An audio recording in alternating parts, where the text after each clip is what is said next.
Muy buenos días a todos, sean bienvenidos. Ya me presentaron, mi nombre es Zaire y vamos a tocar el tema de Programa Interno de Protección Civil, pero la parte normativa.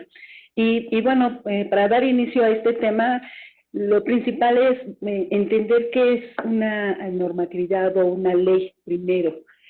Y tenemos que entender este concepto como una regla, una norma, un principio que nos marca preceptos en los cuales nos van a establecer qué se debe hacer y qué no se debe de hacer, o en un momento dado sanciones, ¿no?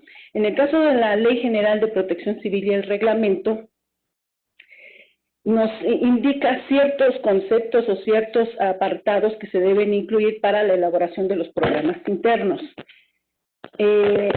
Obviamente hay diferencias, ustedes desde sus lugares de trabajo, de donde ustedes son, se van a dar cuenta que si hacen una comparación con la normatividad, en el caso de la Ley General, con sus respectivas legislaciones, puede haber diferencias muy particulares, pero la base debe ser en función de lo que me marca la Ley General, como la elaboración del programa interno. La que sigue, por favor. Y en el artículo segundo de esta ley me dice que es un instrumento de planeación y operación que se suscribe al ámbito de acción de cualquier dependencia, entidad, institución, organismo del sector público, privado y social. ¿Qué significa? Que cualquier inmueble de este país debe contar con un programa interno de protección civil. No importa de qué, cuál sea su función, su actividad, es de obligación contar con un programa interno. Obviamente van a tener sus particularidades porque dependerán de las diferentes amenazas o de los diferentes riesgos, de la población, de la ubicación, de todos esos, llamémosle, condicionantes, pues me van a hacer que ese programa interno sea único. No importa si estamos hablando que en una zona industrial se encuentre, un ejemplo, una empresa de madera, ¿no? O una farmacia, o dependerá del giro, aunque estén en la misma, ubicadas en la misma cuadra, llamémoslo así, son distintas por esas particularidades. Entonces, repito, deben de contar con un programa interno. Este documento, les decía que es de planeación y operación, y nos va a permitir establecer estrategias, no solo en la parte de atención de una situación de emergencia, sino también en el caso de, en la parte preventiva. Los programas internos también deben de tener ese carácter preventivo, o sea, reducir, eliminar, en la medida de lo posible, los diferentes riesgos, peligros a los cuales pueda estar inmersa la comunidad dentro del inmueble como exterior del inmueble. Entonces, también tendríamos que garantizar que en la medida de lo posible, pues establecer las diferentes estrategias para reducir estos riesgos.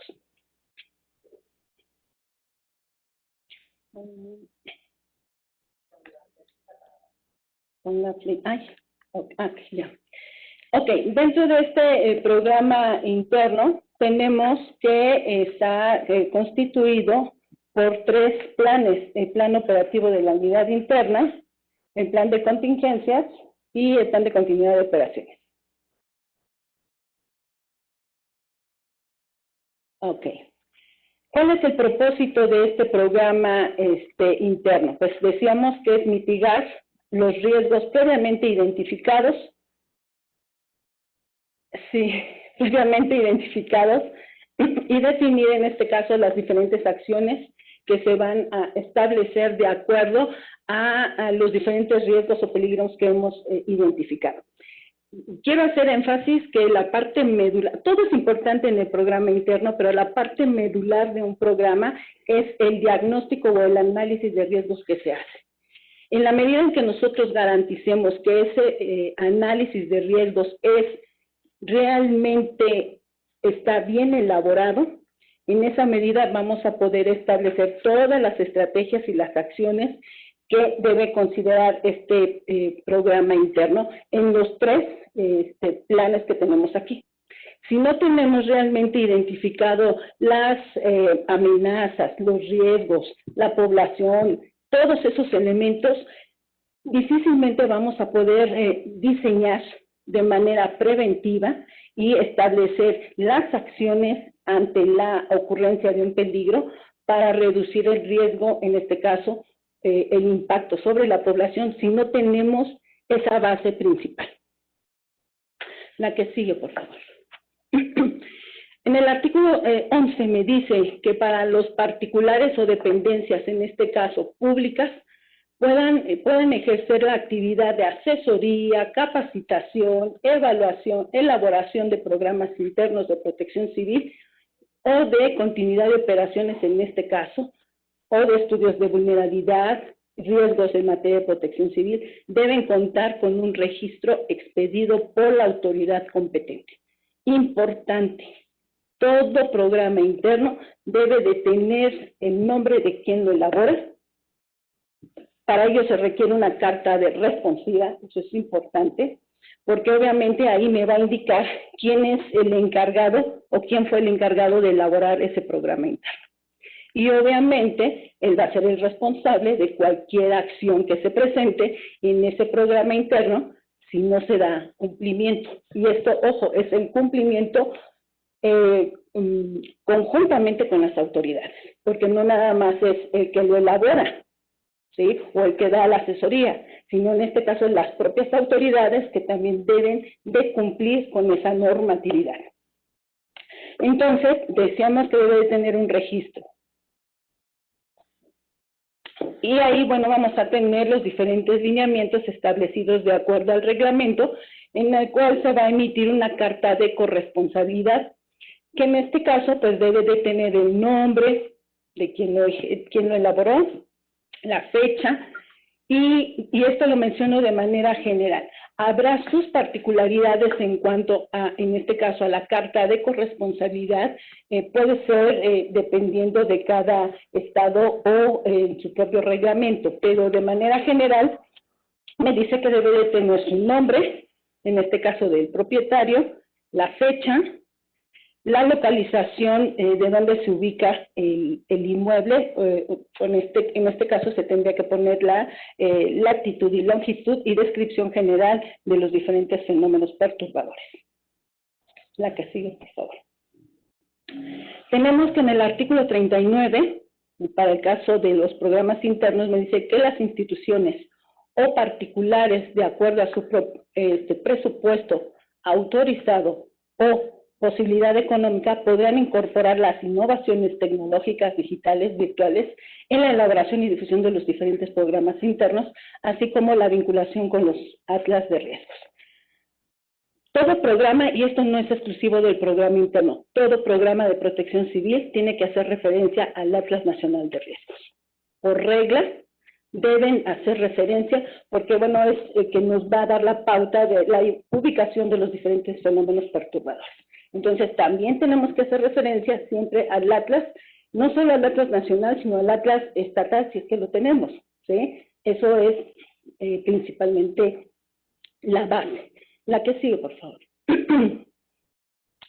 También dentro de este artículo 74 me dice que será de aplicación general y de obligación cumplimiento de todas las actividades para los diferentes centros o establecimientos en los cuales haya mucha afluencia de población, ¿sí?, o por la misma propia actividad que desempeñe este inmueble. Entonces me dice que, aquí me pone algunos ejemplos, espacios e instalaciones fijas o móviles, o dependencias, entidades, organismos, industrias, y bueno, va a ser todo inmueble, decíamos, independientemente del giro o actividad que tenga este inmueble, deberá cumplir con su programa interno. Aquí no solo decíamos que es cualquier inmueble, sino también todas las instituciones o dependencias del sector público, privado y social que deban participar precisamente en la aplicación y cumplimiento de este programa interno. La que sigue. Gracias. Seguimos. Me dice que los programas internos de protección civil podrán atender algunos o varios de los siguientes criterios, ¿sí? No son los únicos.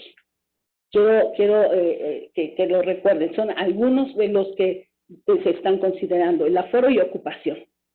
Como primer punto, deberíamos de identificar esos elementos.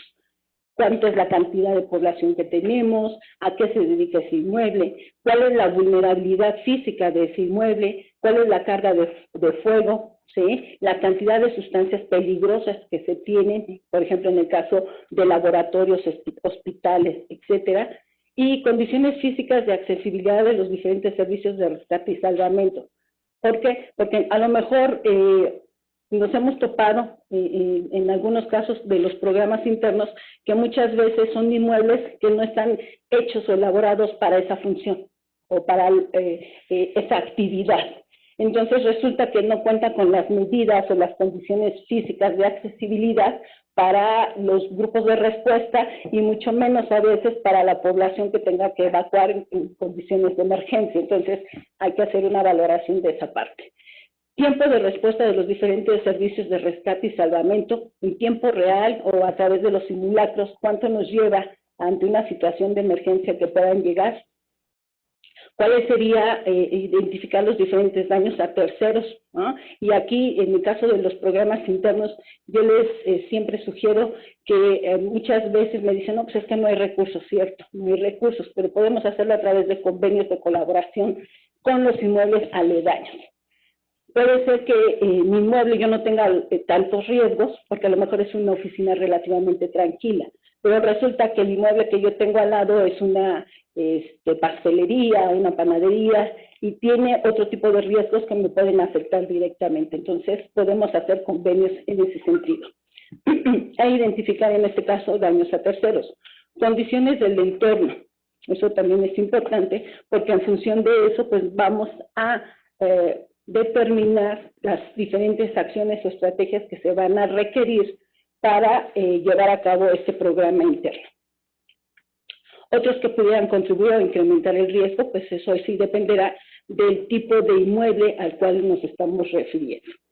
Por eso les decía yo que estas son algunas, no son únicas, porque muchas veces depende del propio inmueble y de las propias características. No va a ser lo mismo para una petroquímica, o para el caso, por ejemplo, de Laguna Verde, o para el caso de una escuela primaria. Entonces, esos son los parámetros que nos van haciendo diferentes a un programa interno. La que sigue, por favor.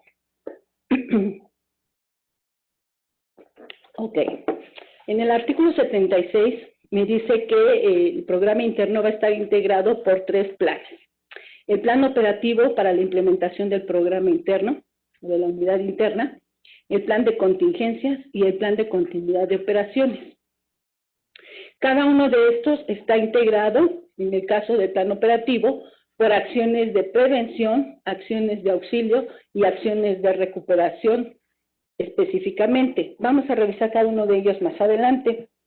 Aquí me dice que en las acciones de prevención, pues organización, calendario de actividades, directorios inventarios, identificación de riesgos y evaluación, en este caso señalización, mantenimiento preventivo y correctivo, medidas y equipos de seguridad, equipos de identificación, capacitación, difusión, concientización y ejercicios y simulacros.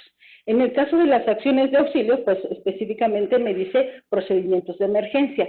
Y en las acciones de recuperación, pues evaluación de daños y vuelta a la normalidad. Ese sería el primer plan. El segundo sería el plan de contingencias, evaluación inicial del riesgo de cada puesto de trabajo, valoración del riesgo, medidas y acciones de autoprotección y difusión y socialización. Y finalmente lo que sería el plan de continuidad de operaciones, en este caso me incluye el fundamento legal, el propósito, funciones críticas o esenciales, sedes alternas, líneas y sucesión o cadenas de mando, requerimientos mínimos, interoperabilidad de las comunicaciones, protección y respaldo de la información y base de datos y activación del plan. Todo programa interno debe de estar integrado por cada uno de estos elementos. No puede faltar. Puede ser que el desarrollo, aquí es la parte medular, el desarrollo o lo que contiene cada uno de estos elementos puede variar dependiendo del tipo de inmueble. ¿Sí? Ahí es donde nunca debemos de perder de vista el tipo de inmueble que tenemos, la actividad que hace, el análisis de riesgos y en función de eso, cada uno de estos rubros pues se va a ir desarrollando. La que sigue, por favor. En el artículo 74 me dice como especificaciones que debe estar por escrito. Forzosamente debemos de tener ese documento por escrito, y algo que también les recuerdo, debe ser de conocimiento de toda la unidad interna. No nada más de tenerlo guardado porque, bueno, por escrito son muy bonitos y ahí almacenaditos, no. Debe de ser no solo de conocimiento y aplicación, ojo, aplicación. Entonces, debe estar por escrito, debe de estar redactado y firmado por el personal competente, facultado, ojo, capacitado para dictaminar sobre aquellos aspectos relacionados con la prevención y autoprotección de los diferentes riesgos a los que pueda estar sujeta esta actividad, y por el titular de la actividad, si es una persona física o moral, en este caso por el representante legal, si es una persona, decía yo, moral. Esta aplicación de un programa anual, ojo, a veces me ha tocado ver que los diferentes programas que van elaborando, a veces nada más le sustituyen el nombre. Y toda la demás información, como son varios inmuebles iguales o de la misma organización o de la misma del sector privado, ¿no? Nada más le cambian el nombre, pero pues el hecho de que le cambien el nombre no significa que los riesgos, los peligros, la población sean las mismas que en Guadalajara, que en Monterrey, ¿sí? Entonces hay que tener mucho cuidado con eso, y también que sea en este caso los responsables de elaborar este programa, pues que tengan cuidado de este documento. También debe ser de aplicación de un programa anual, esto es, que el hecho de que ya sé que cada año tengo que hacerlo, a lo mejor requiero de hacer una actualización porque ya cambió mi entorno, porque ya incluso el propio inmueble ya adquirió más equipo o tiene otra actividad adicional, etcétera. Entonces se tienen que hacer ajustes a ese programa. Perdón. Considerar el aprovisionamiento de los medios y recursos que se precise para la aplicabilidad del programa. Es muy importante tener en cuenta que en el caso de los programas internos, decía yo que muchas veces no podemos tener tantos recursos. Sin embargo, bueno, tendríamos que buscar la manera de cómo tener lo básico necesario e indispensable para la atención de cualquier situación de emergencia que se presente en el inmueble. Y obviamente esto conjuntamente, pues hacer participar a la comunidad, no nada más es responsabilidad de la unidad interna, sino también de la comunidad en general. La que sigue, por favor. Ahora sí, me dice que en el caso del programa, pues tengo que hacer una evaluación del programa interno de protección civil para asegurar su eficacia y operatividad en situaciones de emergencia a través de ejercicios y simulacros, con distintas hipótesis de riesgo y con la periodicidad mínima que fije el propio programa, y en este caso al menos 2 veces al año. Y en este punto pues hago una observación. Si ustedes identificaron y analizaron o realizaron su análisis de riesgos y resulta que el inmueble no solamente está expuesto a sismos, sino a inundaciones o amenazas de bomba o en el número de peligros y que su frecuencia es alta, resulta que yo tendría que hacer simulacros de cada uno de esas amenazas que yo identifiqué. No solo de incendios, no solo de sismos, sino de inundaciones, de el número de amenazas que hayamos identificado de manera previa. Entonces decíamos que la única manera también que tenemos para garantizar la efectividad de este programa interno es a través de los simulacros. Ese es nuestro examen. Es el que nos da el parámetro para ver la efectividad de las diferentes estrategias que planteamos dentro del programa. Si no hacemos simulacros, tanto de manera interna como de manera externa, con previo aviso y sin aviso, créanme que ese programa, aunque esté muy bien hecho y el diagnóstico haya sido el mejor, no va a funcionar, porque la población tampoco está inmersa dentro de esas actividades. Entonces, para que sea eficiente, para que sea efectivo, para reducir y garantizar que la población también pueda participar, es a través de los simulacros. Y no solo eso, sino que también la propia unidad interna, porque muchas veces me dicen, bueno, pues es que primeros auxilios, por ejemplo, para dar RCP, pues no es algo que hagamos habitualmente. Entonces, algo que tienen que hacer las unidades internas, o en este caso los brigadistas, pues es practicar, ¿no? Entonces dicen que la práctica es el maestro, entonces la única manera de hacerlo, pues es practicar a través de los simulacros. La otra, bueno, decía yo que es la realización de simulacros, que tendrá como objetivo la verificación y comprobación de cada una de las acciones, procedimientos que hayamos elaborado y planteado dentro de ese programa, para garantizar en este caso la efectividad de los diferentes acciones que tiene la propia unidad interna, y hacer un simulacro no solo 2 veces al año, diría yo, que debería de ser más seguido, dependiendo de las diferentes amenazas a las cuales está inmersa, en este caso, el inmueble. Y me dice que un programa interno de protección civil deberá estar por escrito y contener la identificación de riesgos y su evaluación, las acciones y medidas necesarias para su prevención y control, así como las medidas de autoprotección y otras acciones a adoptar en caso de siniestros, emergencias o desastres. Esas condicionantes pues, me van a determinar qué se va a hacer en cada situación que se pueda presentar en el caso del inmueble. Entonces, deberá de estar por escrito y a veces, digo, me ha tocado verlos y no ponen procedimientos, no establecen cómo se va a llevar a cabo, cómo se va a ejecutar. Y una manera sencilla es pues, hacer también esos procedimientos. O sea, yo ya identifiqué cómo se va a hacer y cómo lo va a elaborar. No solo eso, también en el caso de las brigadas internas les ayuda estos procedimientos, porque recuerden, como no son especialistas en el caso de una unidad interna, a menos, ojo, hago el paréntesis, si estamos hablando que un inmueble tiene, su actividad es, por ejemplo, petroquímica o es industrial, obviamente sus brigadistas son especializados en eso, pero si estoy hablando de una unidad interna para una oficina, pues obviamente no son especialistas en esa función de primeros auxilios. Entonces, si yo quiero garantizar eso, pues lo tengo que hacer a través de que sepa qué hacer, a través de ciertos procedimientos básicos y a través de los diferentes ejercicios que se hacen. Si no, de lo contrario, pues en el momento que se presente una situación de emergencia, si no lo hacemos de manera frecuente, pues difícilmente van a poder actuar. Y no solo ellos, sino también la población en general.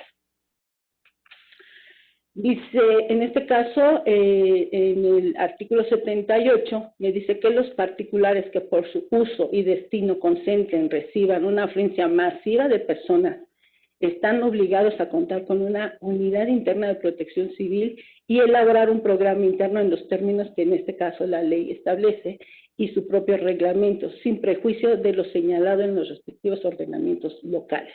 Esto significa que independientemente de este reglamento, también tenemos que hacer, no se contrapone con las legislaciones locales.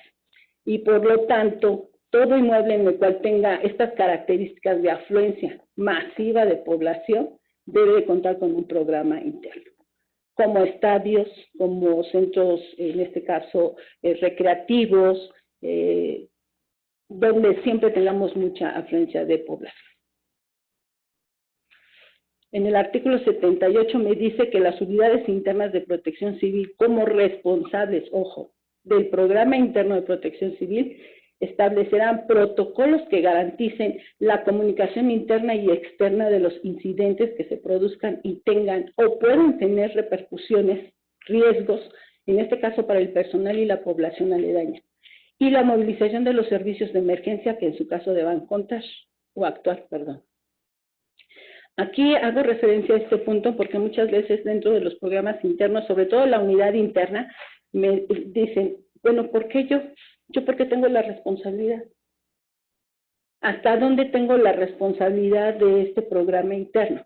Obviamente que esa responsabilidad legal se la va a dar la propia unidad interna a través del acta constitutiva y a través de hacer las modificaciones internas de acuerdo a sus estatutos o marco legal que tenga la misma institución. Pero, ojo, aquí me está indicando que las unidades internas tienen la obligación, ¿sí?, la responsabilidad de ese programa interno y verificar los diferentes procedimientos y protocolos que se elaboran para ese programa interno que sean aplicables tanto de manera interna como externa, para, en este caso, garantizar que no se vea afectado la población tanto interna y en la medida de lo posible la externa, y obviamente garantizar la movilización de los servicios de emergencia en caso de que se requiera. Y como todo en el caso del programa interno, pues yo tengo que hacer referencia, cuando estoy elaborando ese documento, a todas las normatividades que en un momento dado me van a dar sustento legal a ese programa interno. ¿Y por qué muchas o varias normatividades? Porque en el caso de Protección Civil, pues carecemos de normas, reglamentos para cada cosa, porque además, si ustedes se dan cuenta, son muchas actividades y muchas no son de competencia estrictamente de Protección Civil. Por ejemplo, en el caso del manejo de sustancias peligrosas, no es exclusivo de Protección Civil, hay un área exclusiva que maneja, que sabe en qué consiste el manejo de estas sustancias y por lo tanto pues requiero de tener esa normatividad también para el programa. Entonces, a manera de ejemplo, pues debemos hacer referencia a leyes federales, leyes estatales y municipales, reglamentos, normas oficiales, contrato colectivo de trabajo, porque tendría yo que hacerles modificaciones para el caso de la unidad interna, y reglamentos internos, que aquí, bueno, van a variar dependiendo de cada institución. Y bueno, tenemos a manera de ejemplo la ley general y que ese es el primer documento y su respectivo reglamento, normas oficiales mexicanas en el caso de los programas, instalaciones, por ejemplo, de instalaciones físicas, tuberías, etcétera. También tenemos la Ley Federal del Trabajo, que también tenemos que hacer referencia, y la Ley Orgánica de la Administración Federal en el caso de inmuebles que sean de gobierno. Estas son de las normatividades que tenemos que hacer referencia. Y ya propiamente hablando para lo que es el plan operativo de la Unidad Interna de Protección Civil, de acuerdo al esquema que revisamos en el artículo anterior, donde les presenté cada uno de los planes, decíamos que tenemos el subprograma o las acciones, de prevención. Y aquí, bueno, me dice que son acciones, mecanismos que se van a implementar de manera previa a la ocurrencia del agente perturbador con la finalidad de reducir, mitigar, en la medida de lo posible también podríamos eliminar los diferentes peligros o riesgos que en un momento dado puedan afectar al inmueble y sobre todo a las personas, la infraestructura, así como anticipar aquí los procesos sociales de construcción de los mismos. Acuérdense que los desastres por sí solos no existen a menos que el hombre se vea inmerso en esas actividades. Entonces, en la medida de lo posible, pues hay que eliminar y reducir y controlar los diferentes riesgos para evitar una emergencia dentro del inmueble. Entonces, dentro de estas acciones de ese plan operativo me dice que debo de tener una organización. La organización tiene que ser a través de, decía yo, del marco normativo, pues tengo que identificar y hacer, en el caso del programa interno, pues establecer un acta constitutiva. Esto es esta acta constitutiva es lo que le va a dar la legalidad a esa unidad interna. Es la que le va a indicar qué van a hacer y cómo lo van a hacer y cómo va a estar estructurada esta unidad interna, con jefes de brigadas, con un responsable. Aquí puede variar dependiendo de las características propias organizacionales de cada inmueble, ¿sí? Ahí va a haber diferencias, pero de que debe de estar un responsable del inmueble, un jefe de brigadas y brigadistas, eso es en todos los programas internos. Debe de existir esta estructura. Repito, también dentro de esa organización se tendrán que hacer cambios a los estatutos propios del inmueble para poderle dar cabida a estas actividades en materia de protección civil. También se tendrá que hacer una calendarización de actividades, en este caso programar las diferentes actividades que se tengan tanto de capacitación como de supervisión del propio programa interno, cuando se va a hacer una supervisión de los recursos, actividades que se van a requerir. También se debe tener un directorio e inventarios, y esto, ojo, que el directorio esté actualizado, porque muchas veces nos cambian los números y resulta que hablamos a la tortería, ¿no? Entonces sí es importante que esté actualizado este directorio y, ojo, los inventarios. También que los equipos estén, en este caso los extintores, pues estén en buenas condiciones, porque también el hecho de que tengamos un inventario no significa que esté bien. Entonces, esto tiene que ser de manera permanente. Aquí es la parte medular y la parte importante. Todo es importante, pero esta es principal. La identificación de riesgos y evaluación. A partir de esto es donde yo voy a establecer todo lo que voy a requerir en los diferentes planes. Entonces, me dice que en el artículo 111, el reglamento de la Ley General de Protección Civil, me dice que el análisis de riesgos deberá contener la siguiente información básica, no es única, porque incluso aquí depende de diferentes actividades que tenga el inmueble o los riesgos, ¿no? Datos generales del inmueble y, en su caso, de la persona que elaboró el análisis. Descripción general del proyecto del inmueble, en este caso, el cual deberá incluir tipo, obra, actividad, ubicación, planos, memorias de cálculo, características constructivas y las actividades que se desarrollan en el mismo. Esto es indispensable, Esas memorias de cálculo, si no existe, pues hay que hacerlas. Y es importante las características constructivas, sobre todo en las zonas en las cuales estamos propensas a sismo, eso es fundamental. También tener un resumen de la evaluación de riesgos, información sobre los riesgos y peligros, en este caso recopilados del Atlas Nacional de Riesgos y Estatales. Decía yo que tenemos que hacer referencia al Atlas. Entonces, teniendo esa información, yo ya puedo hacer un análisis de estos diferentes peligros para poder establecer las diferentes estrategias que se van a requerir dentro de ese programa y, obviamente, de las diferentes actividades que va a llevar cada uno de los brigadistas y también de las respuestas, en este caso, que la propia población va a tener ante la ocurrencia de un peligro. Entonces, hacemos ese análisis, hacemos el diagnóstico, identificamos los diferentes riesgos, se hace una evaluación, se va a hacer una implementación de las diferentes acciones para reducir ese riesgo, decíamos mitigación, ¿no? En un momento dado, el seguimiento, porque también hay que verificar que realmente se hayan realizado esos cambios y hacer una retroalimentación. En este caso a la unidad interna, para poder hacer modificaciones en caso de que sea necesario. Y obviamente, pues aquí les pongo un ejemplo de los diferentes, no solo los diferentes fenómenos perturbadores a los cuales podamos estar expuestos, sino los diferentes riesgos que pudieran presentarse en el inmueble. Obviamente pueden variar dependiendo de sello de la actividad que se puedan presentar o que tenga, en este caso, la institución, la dependencia u organización. También tenemos que considerar la señalización, que es otra de las normas que tenemos que implementar y que sea de conocimiento general, las diferentes señalizaciones que se deban implementar dentro del programa interno y que sean de conocimiento. O sea, no solo la colocación, que sea de acuerdo a lo que establezca la norma y que sepan cuál es el significado de cada una de ellas.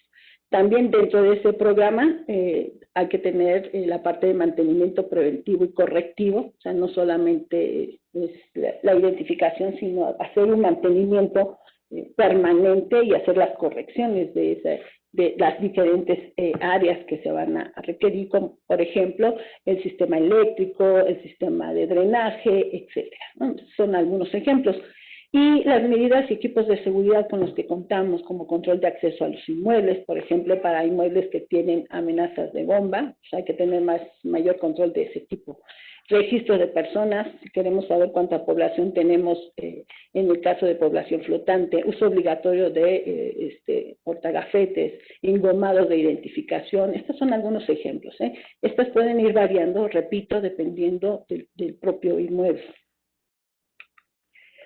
También, ¿cuál es el equipo equipo de identificación que deba de tener, en este caso, los brigadistas? Y este puede variar dependiendo de la actividad que tiene la propia organización y de la propia actividad que desarrollan. Desde lo más básico como guantes, gogles, casco, gafete, chaleco, hasta lo más importante dependiendo del riesgo que tenemos, ¿no?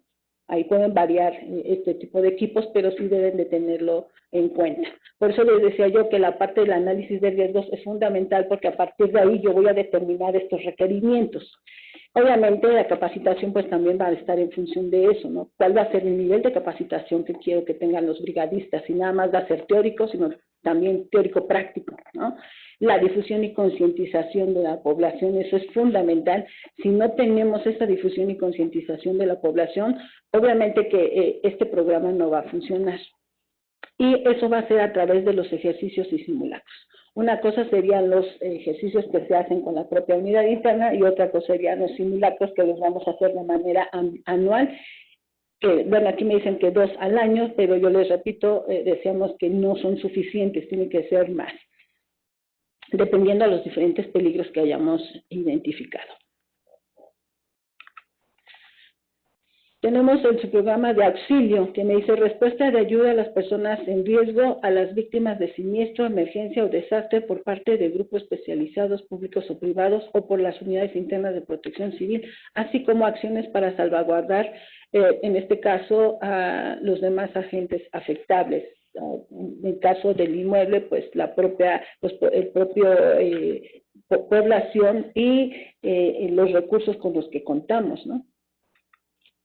El procedimiento de emergencia, les decía yo, debemos de establecer procedimientos de emergencia precisos, específicos, de qué es lo que va a hacer, en este caso, la brigada de primeros auxilios, la brigada de búsqueda y rescate, la brigada de evacuación y el número de brigadas que se van a requerir, pues la ley me establece 4 como mínimo, ¿sí? La de primeros auxilios, búsqueda y rescate, la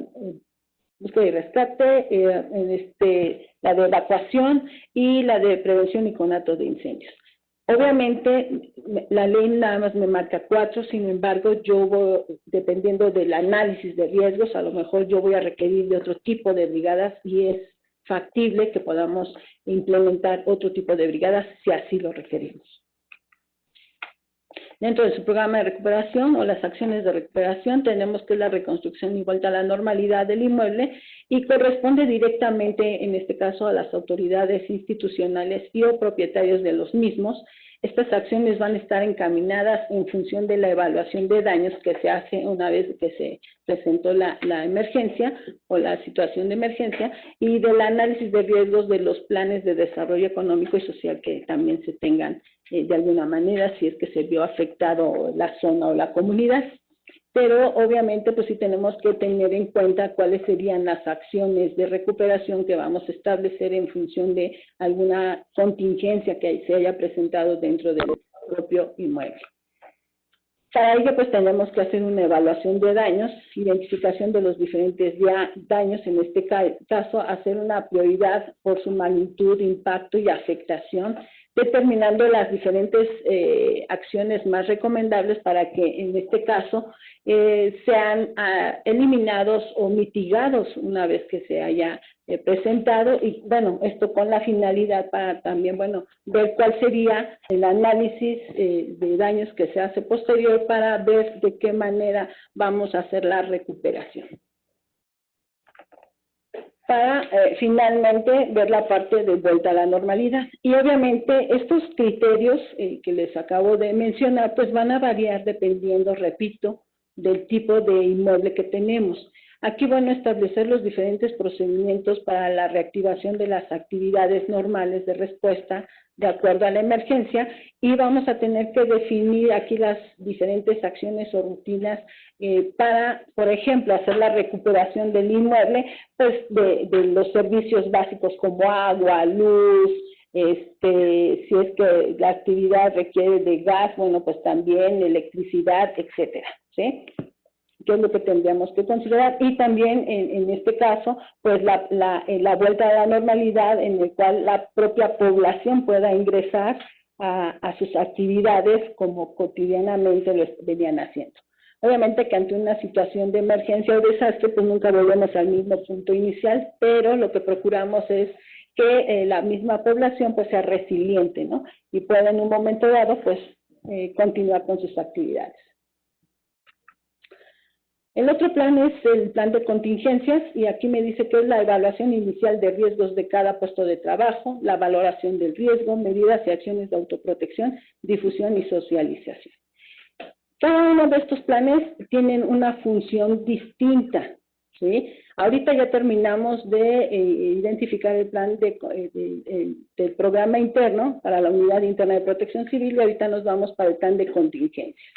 ¿Y qué es un plan de contingencias? Pues consiste en restar el impacto que puede causar un incidente inesperado. El plan funciona en este caso para atender imprevistos que en un momento dado pueden interrumpir las actividades diarias. Esto es propio de las que se va a implementar dentro del inmueble. Este plan de contingencias es utilizado únicamente una vez que ha ocurrido una emergencia. No significa con esto que no lo tengamos elaborado previamente. Obviamente, todo esto se tiene que elaborar. Y aquí haría yo un paréntesis, tendríamos que, como lo marca la ley, pues hacerlo de acuerdo a las acciones de la gestión integral, siempre haciendo como base la parte de la prevención. Entonces tenemos que este plan de contingencia se utiliza únicamente una vez que ha ocurrido un desastre y no contempla medidas preventivas de alguna manera porque ya las hicimos, sino que es de manera reactiva. Tenemos que hacer una evaluación inicial de riesgos de cada puesto de trabajo. Ojo, cuando le decimos a la población o a los empleados, oye, hay que hacer una evaluación del riesgo de tu puesto, piensan que es para ellos. No es de ellos, es de la actividad que ellos hacen. Esta parte es muy importante porque este rubro me va a servir para lo que es el plan de contingencias, el plan de continuidad de operaciones, perdón. Este rubro me va a ayudar. Entonces tengo que tener muy bien definido cuál es la actividad que hace esta persona de acuerdo al inmueble o la institución que está elaborando. Aquí me va a permitir identificar qué es lo que hace, cómo lo hace, para identificar cuáles de esas actividades pueden ser más propensas a riesgos o peligros, de acuerdo a los diferentes fenómenos o amenazas que tiene el inmueble, tanto internas como externas. Y bueno, aquí identificar los riesgos para la seguridad, en este caso de los empleados de la institución o dependencia, tanto aquellos que afecten a esta institución, como les decía, y obviamente con la finalidad de establecer medidas o actividades de prevención y autoprotección que sean aplicadas. En la ley no me marca, no me establece cómo voy a hacer esta valoración. Ojo, esto lo pueden hacer ustedes, pero de que se tiene que establecer un parámetro para hacer esa valoración, lo tienen que incluir dentro del programa. ¿Sí? Eso es algo importante, sino que es lo que me va a dar la pauta para establecer ese rango de afectibilidad de ese riesgo. Entonces, forzosamente debo de establecer cómo lo voy a valorar, ¿sí? También, una vez que ya hice esa valoración del riesgo de los diferentes fenómenos perturbadores y ya tengo las diferentes amenazas, pues tengo que determinar el nivel de impacto. Es alto, medio, bajo, y a partir de ahí pues yo voy a ir estableciendo las diferentes estrategias, ¿no? Obviamente le voy a dar mayor peso a aquellas que son altas y obviamente voy a establecer las medidas requeridas para ese riesgo. A partir de esa valoración, pues yo ya hice mi análisis, hago mi identificación y por cada puesto, y entonces sí hago mi valoración de eso y respectivamente voy a hacer mis recomendaciones. ¿Para qué hago esto? Pues con la finalidad también de hacerlo, no solo de tenerlas por escrito, les repito, por escrito están muy bien, pero tiene que ser de conocimiento de la propia población. Entonces, estas son, una vez que yo hago esa valoración, Por cada puesto hago mis recomendaciones de acuerdo a esos riesgos que ya identifiqué y de acuerdo a la categorización que ya se hizo. Hago la difusión y socialización de esa información, de cuáles son las medidas que se van a llevar a cabo, qué es lo que tienen que hacer en este caso los empleados o las personas que ahí laboran para reducir los riesgos específicos de ese puesto, sus causas y las medidas de acciones preventivas que se deberán adoptar para su autoprotección. Para ello, se recomienda elaborar un documento personalizado de acuerdo a la actividad que va a desarrollar. Ojo, porque no es lo mismo la actividad que tiene un laboratorista que tiene que estar manejando sustancias peligrosas a alguien que está, por ejemplo, en el área de monitoreo volcánico, se me ocurre, ¿sí? Aunque no significa que no tenga riesgo, pero sí es importante por la actividad que tiene, ¿sí? Aquí, ojo, es la actividad que desempeña lo que tenemos que valorar. Y obviamente, pensando que en una situación de emergencia esto puede impactarlo, cómo de alguna manera vamos a hacer esa reducción de ese peligro, de ese impacto sobre la población. Y considerando que pues, obviamente tenemos que continuar con las actividades, ¿no? Este documento debe ser entregado, en este caso al empleado, en el momento que comience a realizar dicha actividad o una vez que ingresa a la institución, a la dependencia, a la organización, para que sea de su conocimiento. Y finalmente tenemos el plan de continuidad de operaciones. Tiene un fundamento legal, su propósito, funciones críticas o esenciales, sedes alternas, líneas de sucesión o cadena de mando, recursos humanos, dependencia, interdependencia, interoperabilidad de las comunicaciones, requerimientos mínimos, protección y respaldo de la información y base de datos y activación de empleados. Hasta aquí yo lo voy a dejar porque este es un tema específico que van a revisar más adelante con cada uno de esos puntos. Y para cerrar mi presentación, yo les diría que el programa interno es importante porque es una medida que nos va a permitir establecer estrategias de actuación ante una situación de emergencia. En el caso del programa anterior, les decía yo, para la evaluación de puestos de trabajo, me va a permitir hacer de ese análisis muchas de las acciones que se tienen que hacer en el plan de continuidad de operaciones. Y ese análisis de riesgos que hacemos es la parte modular para cualquier programa interno, para poder establecer las diferentes acciones que tenemos en materia de protección civil.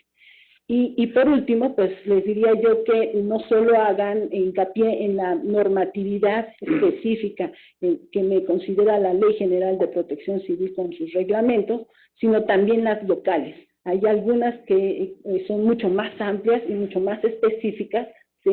Porque obviamente ya están viendo sus propias particularidades, pero hay que hacer uso de esa normatividad, también hay que ser cumplidos con esa normatividad y por ambas partes, no solo para quienes lo elaboran, sino para quienes son responsables de ejecutar esa normatividad. Aquí es la responsabilidad, diría yo, de todos, tanto de aquellas personas que forman parte de esas unidades internas como de la propia población, porque también es importante hacerlos participar. Pues hasta aquí, muchas gracias y ahí dejo mis datos. Cualquier duda, apenas hoy llegar ya correo, no se falta la forma. Muchas gracias.